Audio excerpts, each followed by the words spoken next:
Sri Thokchong Sarat Kumar Singha Jiri Pangsa Lebana Matam Sangna Naharo Corridor Silu Assam Lakipu Soro Khaibam Manik Chan Nixing Corridor Mana Sri Thokchong Sarat Kumar Singha Jiri Pangsa Lebana Matam Sangna Manipuri Corridor Dilanda Tobiri Bakulo Belamu Sitha Zadina Amasu Magi Pongkraba Azo Bamarin Karam Kauba Wani Kilalit Asira Naharo Corridor Silu Assamna Jahisihi Soro Khaibam Manik Chan Singha Corridor Mana Lisin Ani Rasuna Bakuna Asri Siluki Yupu Suba Mapongkumon Amasin Sahihi Mukasira Bijoli Ayin Koyo Taiwasi Dopesi Sangha Levinanoba Amasin Tuni Dopini Kaya Hukutoka Maka Usan Muhaina Koyum Lagi Mapunta Nitongizari Presiden Yunam Ilakanta Amasin Senari Secretary Kontrol Yunataba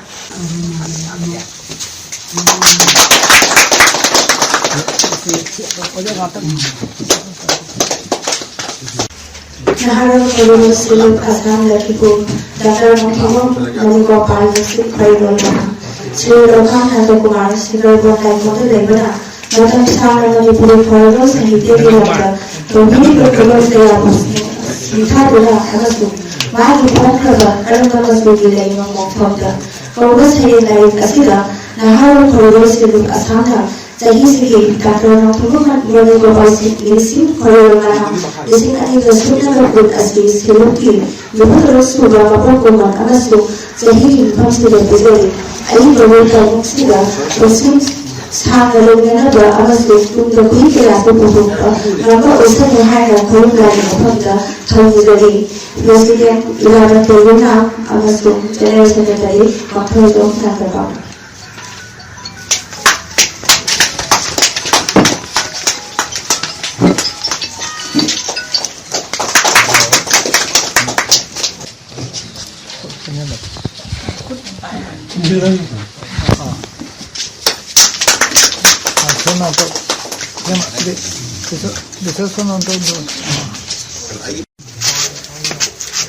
Naharo Corridor Silu Assam Lakipu Dr. Nongthongom Manigopal Nixing Corridor Mana Srimati Badarunyasa Sajabam Baskandida Lebana Matam Sangha Manipuri Corridor Sahitya Dilanda Tobiri Bakulo Belamu Sitha Zadina Amasu Magi Pongkraba Naikini Asuba Borolaba Kauba Wani Kilalit Asira Naharo Corridor Silu Assamna Jahisihi Dr. Nongthongom Manigopal Nixing Corridor Mana Lisin Ani Rasuna Bakuna Asri Siluki Yupu Suba Mapongkumon Amasu Jahisihi Pamsida Bijoli Ayin Babu Taimuksida Rosim Sangha Levinanoba Amasu Tunda Kuhikila Hukutoka Maka Usan Muhaina Taimuksida Mapungta Tongizari Presiden Yunam Ilakanta Amasu General Secretary Kontrol Yunataba Ayin Ngasi Yang Menunggu Komen Yang Pusida Yang Hana Pungkumana Haibta Saitan Dari Ledaba Aduna Sukimati Penjaba Mengajar Mungisi Tunatre Haibta Ekoina Biodna Kari Mokra Surabati Madu Mahi Hamadi Sumayani Haina Aina Ngasi Ming Jare Haibta Ekoina Lai Iba Horkibasi Ai Samang Lai Iba Lai Iba Pogo Horkibasi Kirsagi Lising Ani Bigi Horkibani Matamduda Ai Sa Si Priesta Misin Thoni Aduga Priesta Bronze Aina Sa Mekse Matamduda Mita Preslemi Ai Yoda Thapan Thoyena Nasi Election Ki Pingthomsida Thapan Thoyi Priesta Mudani Mai Priesta Mekse Aina Sare Aduga Bronze Aina Sare Abato Gai Lai Wow, so I regularly have a wine like Mane, between the Villabi have a Mane, and the Village and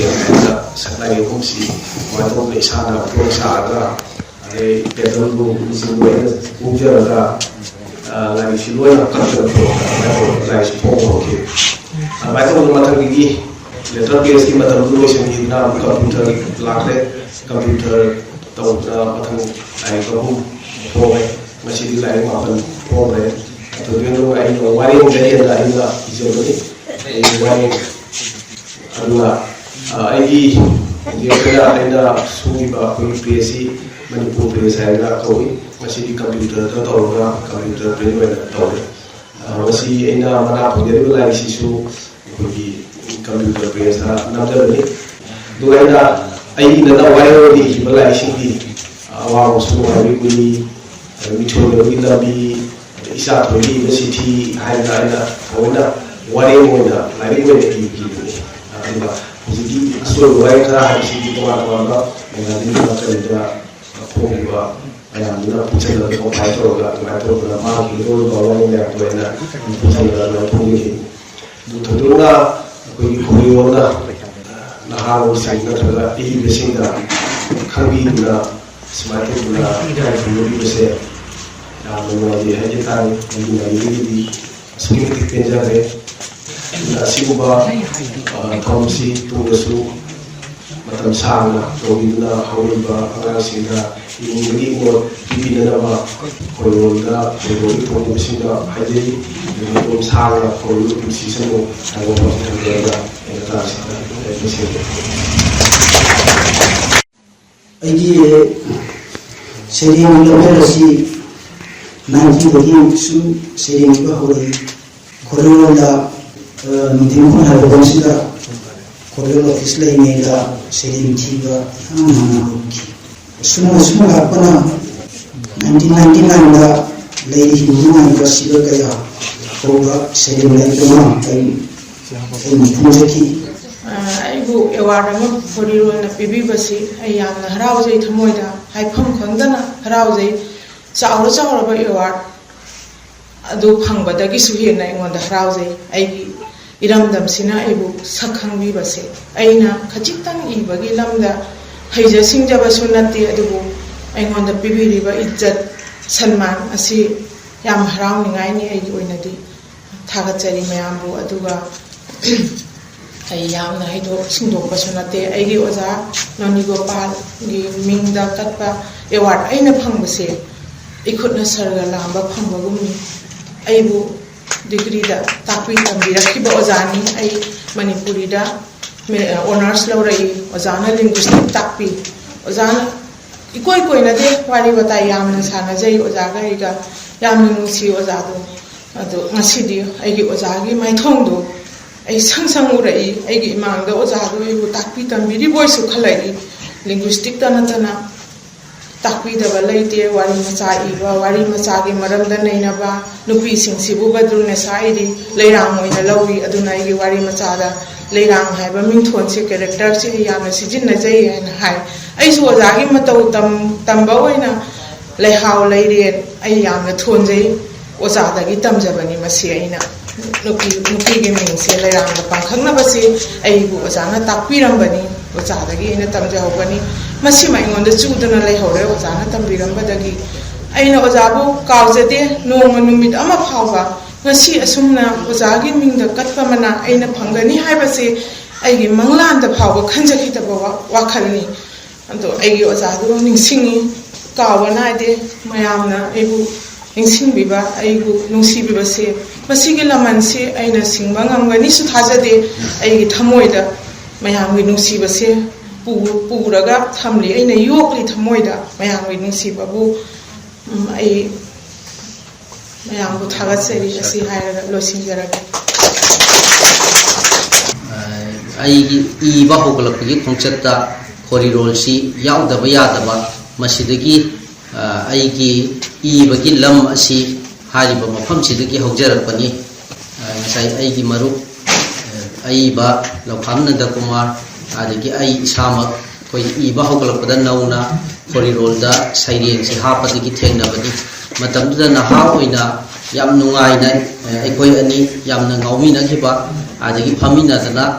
saireng ki kari ki wani sar yam nungai jaba dugum matam ama laiki ada khorirol da saireng ama hapakpada ekoi da yam nungai jaba pokpa matamda di khorirol ekoi na yawba khotpagi oja singi manak nakjaba adugumba dudi natte sumna mapanda leiraga article chi phong naba adagi saireng hapa masai sida ekoi gi nungai jaba si amu maduda nungai ki ba phau gi ba inau no ba ithil do ngasi aingonda adu yauna amu phaurai haidana I thamjani adu khorirol sidagi ayamba hojjarapani aisu adagi nanda kumar su ekoi chi matam amata da saireng habina dana atumaina tholapani ꯑꯗꯣ ꯑꯩꯉꯣꯟꯗ ꯅꯨꯡꯉꯥꯏꯖꯗꯕꯗꯤ ꯉꯁꯤꯒꯤ ꯑꯩꯈꯣꯏꯒꯤ ꯑꯅꯧꯕ ꯃꯤꯔꯣꯜ ꯑꯃꯠꯇ ꯎꯕ ꯐꯪꯗꯕ ꯑꯩꯈꯣꯏꯒꯤ ꯃꯇꯨꯡꯗ ꯑꯩꯈꯣꯏꯒꯤ ꯂꯈꯤꯄꯨꯔ ꯑꯦꯔꯤꯌꯥꯗ ꯅꯠꯇꯅ ꯑꯩꯈꯣꯏꯒꯤ ꯕꯣꯔꯥꯛ ꯇꯝꯄꯥꯛꯀꯤ ꯑꯇꯩ ꯑꯇꯩ ꯃꯐꯝꯗꯁꯨ ꯀꯌꯥ ꯊꯣꯛꯂꯛꯇꯕꯁꯤ ꯃꯁꯤꯅ ꯄꯨꯛꯅꯤꯡꯗ ꯅꯨꯡꯅꯥꯡꯕ ꯑꯃꯗꯤ ꯐꯥꯎꯏ ꯑꯩꯈꯣꯏꯒꯤ ꯁꯥꯍꯤꯇ꯭ꯌꯒꯤ ꯈꯣꯡꯆꯠꯁꯤ ꯀꯝꯗꯧꯔꯤꯕꯒꯦ ꯍꯥꯏꯕꯁꯤ ꯄꯨꯛꯅꯤꯡꯗ ꯐꯥꯎꯔꯤ ꯍꯥꯟꯅꯒꯤ ꯑꯍꯜ ꯂꯃꯟꯁꯤꯡ ꯑꯩꯈꯣꯏꯒꯤ ꯃꯄꯥꯟ ꯃꯅꯤꯄꯨꯔꯒꯤ ꯌꯥꯝꯅ ꯃꯁꯛ ꯅꯥꯏꯔꯕ ꯑꯏꯕꯤꯁꯤꯡ ꯑꯣꯖꯥ ꯕ꯭ꯔꯖꯦꯁꯣꯔ ꯈꯩꯔꯨꯗꯤꯟ ꯃꯈꯣꯏꯅ ꯇꯧꯔꯝꯕ ꯑꯀꯟꯕ ꯏꯆꯦꯜ ꯑꯗꯨꯒꯤ ꯃꯇꯨꯡꯗ ꯑꯩꯈꯣꯏꯒꯤ ꯉꯁꯤ ꯗꯥꯏꯁꯇꯁꯨ ꯂꯦꯡꯁꯤꯟꯕꯤꯔꯤꯕ ꯑꯣꯖꯥ ꯏꯂꯥꯕꯟꯇ ꯑꯗꯒꯤ ꯑꯣꯖꯥ ꯊꯣꯛꯆꯣꯝ ꯕꯤꯁ꯭ꯋꯅꯥꯊ ꯑꯣꯖꯥ ꯍꯣꯏꯅ ꯍꯧꯖꯤꯛ ꯐꯥꯎꯗ ꯑꯗꯨꯝ ꯆꯠꯊꯗꯅ ꯂꯩꯔꯤꯕ ꯑꯗꯣ ꯍꯧꯖꯤꯛꯁꯤꯅ ꯑꯩꯈꯣꯏꯒꯤ ꯃꯇꯝꯁꯤ ꯌꯧꯔꯛꯄꯗ ꯏꯍꯥꯡ ꯍꯥꯡꯕꯒꯨꯝꯕ ꯀꯗꯥꯏꯗꯅꯣꯃ ꯇꯨꯡꯗ ꯁꯝꯅꯔꯣꯏꯗꯕ ꯐ꯭ꯌꯨꯆꯔꯒꯤꯗꯃꯛꯇ ꯈꯟꯕꯗ ꯅꯨꯡꯉꯥꯏꯇꯕ ꯑꯃ ꯄꯨꯛꯅꯤꯡꯗ ꯂꯥꯡꯇꯛꯅꯕ ꯑꯃ ꯄꯣꯛꯏ ꯑꯗꯨꯕꯨ ꯃꯁꯤ ꯑꯩꯈꯣꯏꯒꯤ ꯍꯧꯖꯤꯛꯀꯤ ꯂꯩꯔꯤꯕ ꯁꯣꯁꯥꯏꯇꯤꯒꯤ ꯁꯤꯁꯇꯦꯝꯁꯤꯅꯔ ꯅꯠꯇ꯭ꯔꯒ ꯀꯔꯤꯅꯅꯣ ꯑꯩꯈꯣꯏꯗ ꯀ꯭ꯔꯤꯌꯦꯇꯤꯕꯤꯇꯤꯒꯤ ꯁꯔꯨꯛꯁꯤꯗ ꯀꯌꯥ ꯀꯟꯅ ꯏꯝꯄꯣꯔꯇꯦꯟꯁꯁꯦ ꯄꯤꯗꯕ ꯑꯁꯤꯒꯨꯝꯕꯒꯤ ꯃꯑꯣꯡ ꯑꯃ ꯑꯩꯅ ꯊꯦꯡꯅꯕꯁꯤ ꯌꯥꯝ ꯅꯨꯡꯉꯥꯏꯖꯗꯦ ꯑꯗꯨꯕꯨ ꯑꯁꯥꯗꯤ ꯃꯥꯡꯗꯦ ꯅꯣꯡꯃ ꯁꯣꯏꯗꯅ ꯑꯅꯧꯕ ꯑꯏꯕ ꯀꯌꯥ ꯊꯣꯛꯂꯛꯈꯤꯒꯅꯤ ꯍꯥꯏꯕꯒꯤ ꯊꯥꯖꯕꯗꯤ ꯊꯝꯃꯤ ꯑꯁꯤ ꯍꯥꯏꯔꯒ ꯁ꯭ꯋꯥꯏꯗ ꯇꯦꯟꯁꯤꯟꯖꯔꯤ ꯃꯅꯥꯗꯤ ꯂꯥꯏꯔꯗꯅ ꯁꯩꯔꯦꯡ ꯃꯆꯥ ꯑꯃ ꯃꯦꯒꯥꯖꯤꯟꯗꯒ ꯃꯅꯤꯄꯨꯔ ꯌꯨꯅꯤꯚꯔꯁꯤꯇꯤꯗ ꯇꯝꯃꯤꯉꯩꯗ ꯌꯥꯎꯔꯛꯄꯗ ꯆꯦꯜꯂꯤꯃꯤ ꯀꯔꯝ ꯆꯦꯜꯂꯤꯃꯤ ꯃꯦꯒꯥꯖꯤꯟꯗ ꯑꯩꯒꯤ ꯁꯩꯔꯦꯡ ꯌꯥꯎꯔꯦ ꯀꯥꯏꯅ ꯑꯗꯨꯛꯀꯤ ꯃꯇꯤꯛ ꯅꯨꯡꯉꯥꯏꯖꯈꯤꯕꯗꯣ ꯑꯦꯋꯥꯔꯗꯁꯤꯃ ꯂꯧꯕꯗꯗꯤ ꯀꯗꯥꯏ ꯁꯨꯝꯅ ꯅꯨꯡꯉꯥꯏꯔꯝꯒꯅꯤ ꯍꯥꯏꯕꯗꯣ ꯑꯩ ꯃꯌꯥꯝꯅ ꯍꯔꯥꯎꯖꯩ ꯍꯔꯥꯎꯕꯁꯦ ꯐꯣꯡꯗꯣꯛꯆꯔꯤ ꯑꯗꯨꯅ ꯉꯁꯥꯏꯒꯤ ꯑꯣꯖꯥꯅ ꯍꯥꯏꯕꯤꯈꯤꯕ ꯑꯗꯨꯃꯥꯏꯅ ꯑꯦꯋꯥꯔꯗ ꯂꯧꯕ ꯂꯧꯗꯕ ꯃꯅꯥ ꯐꯪꯕ ꯐꯪꯗꯕ ꯇꯣꯉꯥꯟꯅ ꯊꯝꯃꯒ ꯑꯩꯈꯣꯏ ꯏꯗꯕ ꯌꯥꯗꯕ ꯄꯥꯗꯕ ꯌꯥꯗꯕ ꯈꯪꯗꯕ ꯌꯥꯗꯕ ꯁꯥꯍꯤꯇ꯭ꯌꯒꯤ ꯃꯍꯥꯎꯁꯦ ꯑꯩꯈꯣই ꯄꯨꯝꯅꯃꯛ ꯈꯔꯗꯤ ꯆꯪꯁꯤꯟꯃꯤꯟꯅꯕꯅ ꯐꯩ ꯍꯥꯏꯅ ꯈꯟꯖꯩ ꯑꯁꯤꯒꯤ ꯃꯔꯝꯅ ꯑꯩꯅ ꯑꯩꯒꯤ ꯊꯦꯁꯤꯁꯀꯤ ꯕꯣꯔꯥꯛ ꯇꯝꯄꯥꯛꯀꯤ ꯃꯅꯤꯄꯨꯔꯤ ꯁꯩꯔꯦꯡꯒꯤ ꯈꯣꯡꯆꯠ ꯍꯥꯏꯕꯗꯨꯒ ꯕꯣꯔꯥꯛ ꯇꯝꯄꯥꯛꯁꯤꯗ ꯑꯏꯕ ꯀꯅꯥ ꯁꯩꯔꯦꯡ ꯂꯩꯈ꯭ꯔꯦ ꯍꯥꯏꯕꯁꯦ ꯂꯤꯁ ꯑꯃ ꯑꯣꯏꯅ ꯊꯤꯗꯣꯛꯑꯒ ꯑꯩꯅ ꯖꯨꯝꯗꯨꯗꯒꯤ ꯆꯠꯂꯒ ꯈꯣꯝꯃꯒ ꯍꯥꯞꯄꯦꯕ ꯃꯔꯝꯗꯤ ꯑꯩꯈꯣꯏꯅ ꯃꯁꯤ ꯊꯤꯒꯠꯇꯅ ꯄꯨꯊꯣꯛꯄꯤꯔꯝꯗꯅ ꯃꯌꯥꯝꯗ ꯁꯛ ꯇꯥꯛꯇ꯭ꯔꯒꯗꯤ ꯑꯩꯈꯣꯏꯗꯤ ꯈꯔ ꯄꯨꯡꯁꯤꯟꯅꯕ ꯇꯤꯟꯅꯕ ꯁꯛꯈꯪꯅꯗꯕ ꯋꯥꯠꯄꯅꯤꯅ ꯍꯥꯏꯕꯗꯒꯤ ꯑꯩꯈꯣꯏꯒꯤ ꯏꯅꯥꯎ ꯑꯩꯅ ꯁꯨꯝ ꯀꯧꯖꯔꯒꯦ ꯂꯣꯈꯥꯝ ꯅꯟꯗꯀꯨꯃꯥꯔꯒꯁꯦ ꯃꯌꯨꯝꯗ ꯆꯠꯂ ꯂꯧꯔꯤꯅꯤ ꯅꯪꯒꯤ ꯂꯥꯏꯔꯤꯛꯇꯣ ꯑꯩꯅ ꯍꯩꯅꯕꯗ ꯆꯥꯎꯔꯛꯏ ꯍꯥꯏꯕꯗ ꯃꯥꯁꯨ ꯍꯔꯥꯎꯅ ꯆꯦꯜꯂꯛꯅ ꯄꯤꯔꯤꯅꯤ ꯑꯗꯨꯒꯤ ꯃꯇꯨꯡ ꯇꯥꯔꯛꯄꯗ ꯑꯦꯅꯤ program ama phuri rol sida tawba khudingi naha jawon biwai mayum du degi chinga ga purake mangai aduga moi ijaw jawning daba ihei hening daba phuri rol sida khongda ning daba dumai daba mami ama ka uje aina ngasa ayuki mifam da so haja gare mangal lam thok na leirami ba lairik mayam se apat pasu ubda aina kappiya do lairik ama khong nama honarapa inama honarapa kudingmaki awabado lairik se thawai ni punsini lairik pulu na tobi haina phuri rol da aina ngasa ahan bada haja ki bedo adu maina ngasa ge koi pa ba i ba se pamjabani na lairik mayam pa paina ga leiram chu ubda aina haido ga jini ga nai lairik pu jawon doino ni marak sigo bu kaina adu duna ai na ngasi lecture basisu mamal lejabagi mamal lama mayam na bibiri basisu phuri rol haibadu da koina khongda jarubadagi pamjarubadagi mayam na ngasi manasi bibi badagi thamogi nungai bado ngasi gi mifam sita mayam da su share to jabaga loina na mayam puna mak thawai jawbiu phuri rol gi paw matang phangba matan da mayam lakpiu atak na ba ai phama ma pai di haina sune lakpi da ba tawbinu ai koina thawai jawjaba khara khakna tapullaga phuri rol gi hingan bangam banate mayam puna maki mathau tai mayam puna ma pusaminasi phuri rol bu hingan minasi ai gi phai di hena nungai ba mi ku phangali basisu phuri rol dagi ne ha ba wai si thamjaraga mayam bo pa hana koram